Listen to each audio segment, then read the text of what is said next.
નમસ્કાર દર્શક મિત્રો, હું છું જિગ્નેશ મહેતા। ગ્રામી ન્યૂઝના ડિજિટલ પ્લેટફોર્મમાં આપનું સ્વાગત છે। એક નજર મુખ્ય સમાચાર। સુરતના કામરેજમાં મહાવંશી સમાજનો ઐતિહાસિક મહાકુંભ યોજાયો।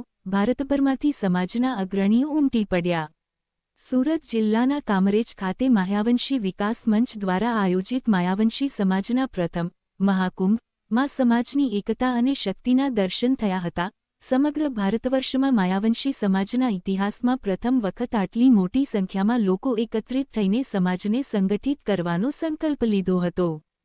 કાર્યક્રમ દરમિયાન માયાવંશી વિકાસ મંચના સ્થાપક મનહરભાઈ પટેલે જણાવ્યું હતું કે વર્ષ 2009માં શરૂ થયેલી યાત્રાના અનુસંધાને આજે ફરી એકવાર સમાજને સંગઠિત કરવાના આશયથી આ મહાકુંભનું આયોજન કરવામાં આવ્યું છે। સામાજિક, સહકારી અને રાજકીય ક્ષેત્રે માયાવંશી સમાજનો અવાજ બુલંદ બને અને અન્ય સમાજોની સાથે ખભેખભો મિલાવીને પ્રગતિ કરે તે અમારો મુખ્ય ઉદ્દેશ્ય છે। આ કાર્યક્રમનું વિશેષ આકર્ષણ યુવા નેતૃત્વ રહ્યું હતું। એડવોકેટ વિજયભાઈ પરમાર અને તેમના પરિવારે આ સમગ્ર કાર્યક્રમને સ્પોન્સર કર્યો હતો, જે સમાજના યુવાનોમાં નવી ચેતના જગાડવા માટે મહત્વનું પગલું ગણાય છે। આ મહાકુંભમાં માત્ર ગુજરાત જ નહીં, પરંતુ મુંબઈ, મહારાષ્ટ્ર અને સંઘ પ્રદેશો, દમણ, સેલવાસમાંથી પણ મોટી સંખ્યામાં માયાવંશી ભાઈઓ બહેનો હાજર રહ્યા હતા।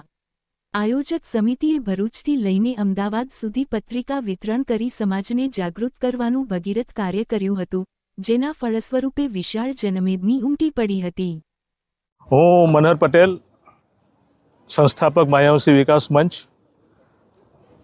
આજે અમારા સમગ્ર ભારત વર્ષનો એક મહાકુંભ યોજાઈ રહ્યો છે। માયાવંશી સમાજના ઇતિહાસમાં પ્રથમ વખત આવો મહાકુંભ યોજાય છે।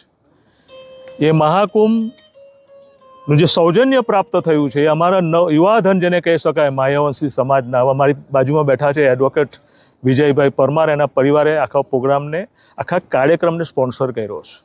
માયાવંશી વિકાસ મંચના નેજા હેઠળ 2009માં યાત્રા કરી હતી। એ યાત્રાના અનુસંધાને લક્ષ્યમાં રાખીને ફરી એકવાર સમાજને સંગઠિત કરવા, માયાવંશી સમાજનો અવાજ બુલંદ બને સામાજિક ક્ષેત્રે, સહકારી ક્ષેત્રે, રાજકીય ક્ષેત્રે ને આવનારા દિવસોમાં માયાવંશી સમાજ અન્ય સમાજની સાથે બરોબરી કરે અને લીડ કરે અને સમાજનું સંગઠન બને, એ જ અમારો આશય છે। ને આજે મુંબઈ, મહારાષ્ટ્ર, સંઘ પ્રદેશ અને સમગ્ર ગુજરાતમાંથી અને અન્ય પ્રાંતમાંથી અમારા જે માયાવંશી રહે છે આપની સમક્ષ બેઠા છે। હું તમામનો આપના થકી મારી માયાવંશી સમાજને, અન્ય સમાજને પણ કહેવા માગું છું, માયાવંશી સમાજ આજે શિક્ષિત બન્યો, સંગઠિત બન્યો અને સમાજને, બીજી સમાજને પણ પ્રેરણા આપે છે। આપના થકી હું માયાવંશી સમાજનું આજે જે ભેગા થયા છે, આવનારા દિવસોમાં ક્રાંતિકારી વિચારો સાથે મારી આયોજક સમિતિ દિવસ રાત એક કરીને સંઘ પ્રદેશથી લઈને ભરૂચ, અમદાવાદ સુધી આ પત્રિકા વિતરણ કર્યું, એના ફળસ્વરૂપે પહેલી વાર માયાવંશી સમાજ આટલી સંખ્યામાં જોવા મળે છે। જય હિન્દ, જય માયાવંશી। જય માયાવંશી।